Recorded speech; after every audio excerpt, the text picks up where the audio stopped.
வணக்கம் மக்களே. டிசிஎஸ் புண்ணியத்துல நிஃப்டி தப்பிக்கிறதா?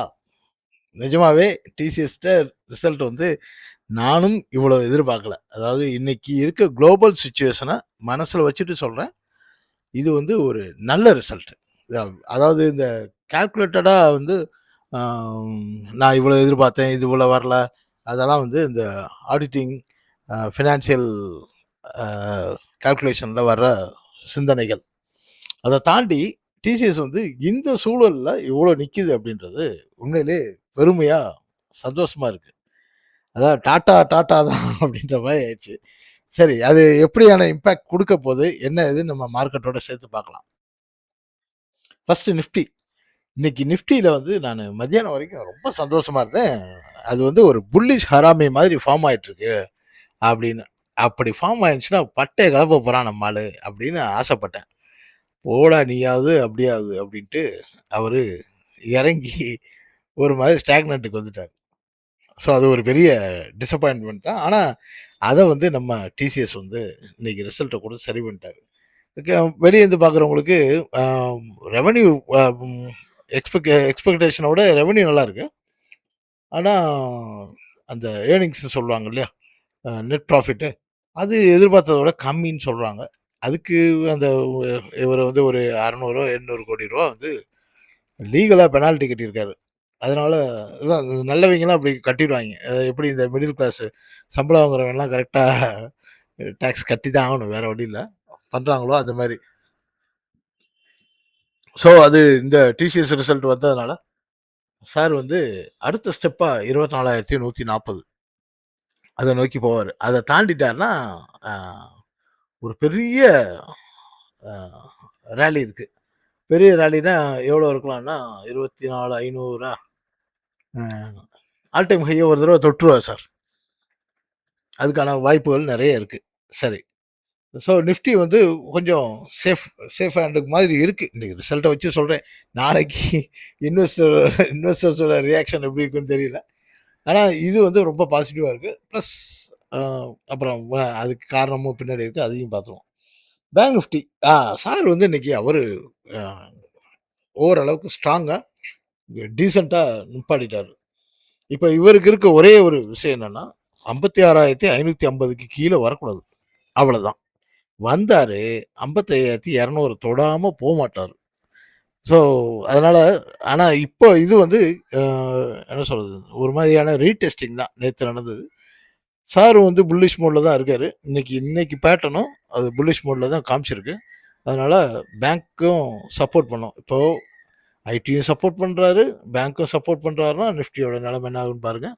ஆனால் ஐடி தெரிச்சு ஓடுனா பேங்க் நிஃப்டி, ஐ மீன் பேங்க் ஸ்டாக்ஸ் கொஞ்சம் அந்த அளவுக்கு விகரஸாக இருக்க மாட்டாங்க. எல்லா இடத்துலையும் ஒரே நேரத்தில் பண்ண மாட்டாங்கன்றதுனால.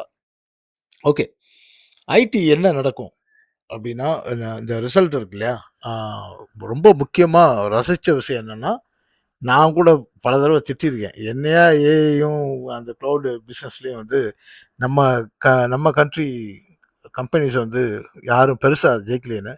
ஆனால் சார் வந்து 19 பில்லியனுக்கு அதில் ரெவன்யூ காமிச்சிருக்காரு. இதில் ஏஏலையும் க்ளவுட் பிஸ்னஸ்லையும் காமிச்சிருக்காரு.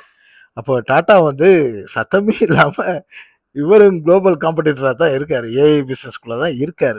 ஸோ அது இந்த டிசிஎஸ் மக்கள்லாம் கொஞ்சம் சந்தோஷமாக இருந்துக்குங்க மக்களே. டிசிஎஸில் வேலை பார்க்குறவங்க, டிசிஎஸ்க்கு வேலைக்கு போகணும்னு நினைக்கிறவங்க, சார் வந்து குளோபல் காம்படிட்டராக தான் இருக்கார். நான் கூட ரொம்ப சாதாரணமாக நினச்சிட்டேன்.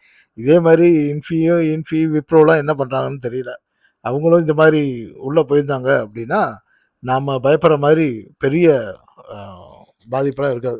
ஒரு லாங் டேர்ம் கரெக்ஷன் வந்துருமோன்னு நினச்சேன் இதில், டிசிஎஸில். ஆனால் இன்னும் கரெக்ஷன் வரும், கொஞ்சம் மேலே போயிட்டு வருவான், அது வேறு விஷயம். ஆனால் நான் நினச்சது வந்து லாங் டேர்ம் கரெக்ஷன் அது ரொம்ப மோசமாக இருக்கும், திருப்பி எந்திரிக்கிறதுக்கு ரொம்ப நாளாகும். ஆனால் பரவாயில்ல, நம்ம ஆளுங்க ஸ்ட்ராங்காக வந்திருக்காங்க. சரி, அப்போ இந்த நேற்று நம்ம இன்ஃபிக்கு ஒரு ஆப்ஷன் கொடுத்தோம். அந்த ஆப்ஷன் படி இன்னைக்கு பார்த்துக்குங்க. இன்னைக்கு வாங்கினவங்கெல்லாம் கவனமாக இருங்க. நாளைக்கு பாசிட்டிவாக ஓப்பனே பாசிட்டிவாக இருக்கும். ஓப்பன் பாசிட்டிவாக இருந்த உடனே ஒரு ப்ராஃபிட் புக்கிங் வரும். அதாவது ஓப்பன் வந்து ஒரு 2 நிமிஷம் 3 நிமிஷம் அப்படி ஜம்ப் பண்ணுதுன்னு வச்சுக்கோங்க. ஒரு வேளை இந்த பக்கம் நாளைக்கு இதுதான் நடக்கும்னு நான் சொல்லலை. ஒரு ஒரு ஜம்ப் கேப் அப்ல ஓப்பன் ஆயிடுச்சுன்னா, அப்படியே ஒரு செல்லிங் வரும். கடகடன்னு நமக்கு ஒரு பேனிக் மோடு குடுக்குற மாரி வரும். அதுக்கு பயந்துராம, அந்த இடத்துல கொஞ்சம் நிதானமா இருந்து, ஒரு ஒரு 1/4 மணி நேரம், 1/2 மணி நேரம் வெயிட் பண்ணி, டைரக்ஷன் தெரிஞ்சுச்சுன்னா, அப்போ நீங்க ஒருவேள மேல போச்சுன்னா, புட் ஆப்ஷன வந்து நீங்க கழட்டி விட்டுட்டு, கால் ஆப்ஷன் வாங்கியிருப்பீங்க இல்லையா? அதுக்கு ஒரு ஸ்டாப் லாஸ் மட்டும் போட்டுக்கங்க ப்ராஃபிட்ல. அப்புறம் ட்ரெய்லிங் ஸ்டாப் லாஸ் போட்டு போங்க. ஆ ஒரு நல்ல ரிட்டர்ன், நல்ல நல்ல பைசா பார்க்கலாம் நாளைக்கு. ஒருவேள கீழ வந்தா 26,960க்கு கீழ வரணும். இப்ப வந்து 27,471 இருக்கு. க்ளோஸ் ஆயிருக்கு.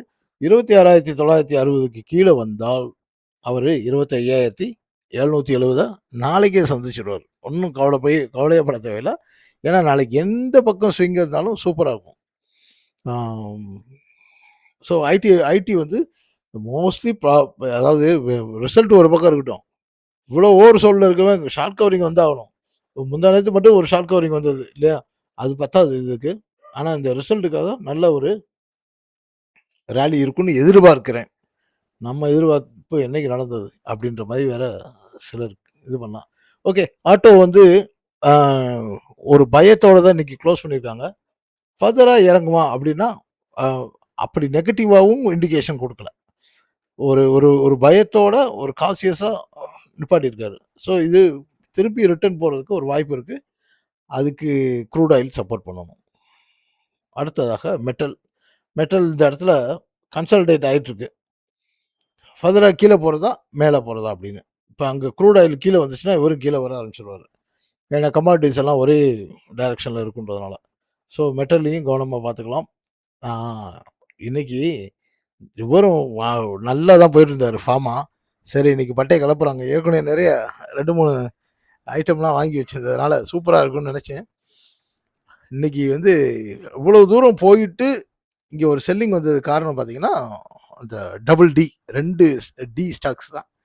ஆ ஒண்ணு டாக்டர் ரெட்டிஸ். அவரு இன்னைக்கு 6, 7% அடிச்சு இழுத்து விட்டாரு கீழ. 2வது டிவிஸ் லேப். நல்ல புல்லிஷ் வந்தாரு காலையில. அவரு ப்ராஃபிட் புக்கிங் பண்ணது. இது 2ம் தான் இன்னைக்கு வெயிட்டேஜ் போட்டு கீழ இழுத்ததுனால, சன்ஃபார்மா, மேக்ஸு இவங்கலாம் வந்து அந்த ப்ராஃபிட்ட வந்து அவங்களும் கொஞ்சம் ட்ரிம் பண்ணிக்கிட்டாங்க. அதர்வைஸ் இது இன்னும் ஸ்ட்ராங்கா தான் இருக்கு. தைரியமா இந்த குதிரையிலே பயணம் போலாம். எஃப்எம்சிஜி இது இன்னைக்கு கொஞ்சம் பரவாயில்லாத ஒரு குளோசிங். ஆனா அ அந்த லோவ உடைக்காம இருக்கணும். அந்த இன்னும் ஃபர்தரா இன்னொரு தடவ கீழ வந்தாரு அப்படின்னா, ரிஸ்க் இருக்கு. எனர்ஜி.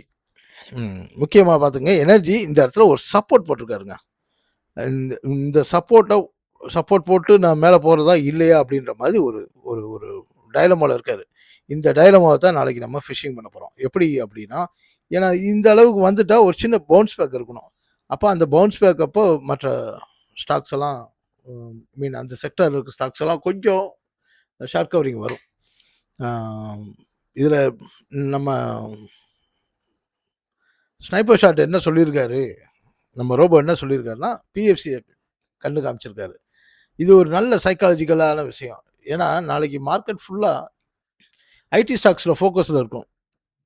அப்போ இதுல பெரிய செல்லிங்கோ, பெரிய பையிங்கோ நடக்காது. ஆனா, டெக்னிக்கலா சாதாரணமா மெதுவா வேலை செய்யும். அப்படி பார்க்குறப்போ, பிஎஃப்சி வந்து நல்ல ஓவர் சோல்ல இருக்கிறதுனால, இப்ப இன்னைக்கு க்ளோஸ் வந்து 404ன்னு க்ளோஸ் ஆயிருக்கு. 406க்கு மேல போனா பை பண்ணுங்க. ஆ ஏன்னா, நீங்க இந்த செக்டார பார்த்தீங்க தானே, அங்கேயும் வந்து ஒரு சப்போர்ட் ஜோன்ல தான் இருக்கிறதுனால, இத நாம பையிங் சான்ஸ் எடுப்போம். 404க்கு மேல 406க்கு மேல போறப்ப பை பண்ணுங்க. ஃபர்ஸ்ட்டு ஸ்டாப் லாஸா வந்து 399ல வச்சுக்கங்க. டார்கெட் வந்து 413 அ கிட்டத்தட்ட ஒரு 7 பாயிண்ட் இருக்கும். ஒரு ரூ. 10,000 கிடைக்கும்னு வச்சுக்கோங்களேன்.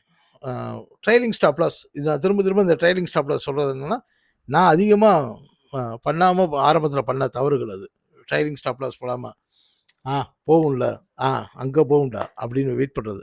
வேணாம். ஒரு ரூ. 10,000 கிடைக்க வேண்டிய இடத்துல, ஒரு ரூ. 12,000 கிடைக்க வேண்டிய இடத்துல, ஒரு ரூ. 6,000 கிடைச்சா கூட ஓகே. இன்னைக்கு நிலைமையில ரைட்டு வாங்கிக்கங்க. டீ, காஃபி சாப்பிட்டுக்கலாம். ஃபுல் மீல் சாப்பிட முடியாதுனாலும் ஒரு டீ, காஃபியாவது சாப்பிட்டுக்கலாம். இந்த மாரி. So trailing stop loss follow பண்ணுங்க.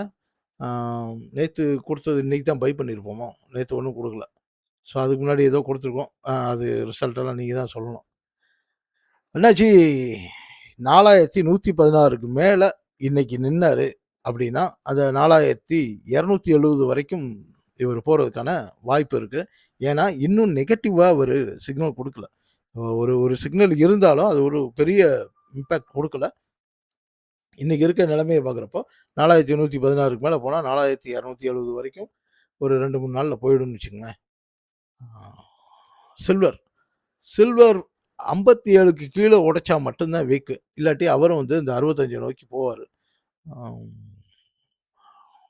இது க்ரூட் ஆயில். நேத்து நம்ம சொன்னோம்னு நெனைக்கிறேன். 76 டூ 77 வந்து நல்ல ரெசிஸ்டன்ஸ்ன்னு. நேத்து 76க்கு போயிட்டு அங்கருந்து கீழ இறங்கிட்டாரு.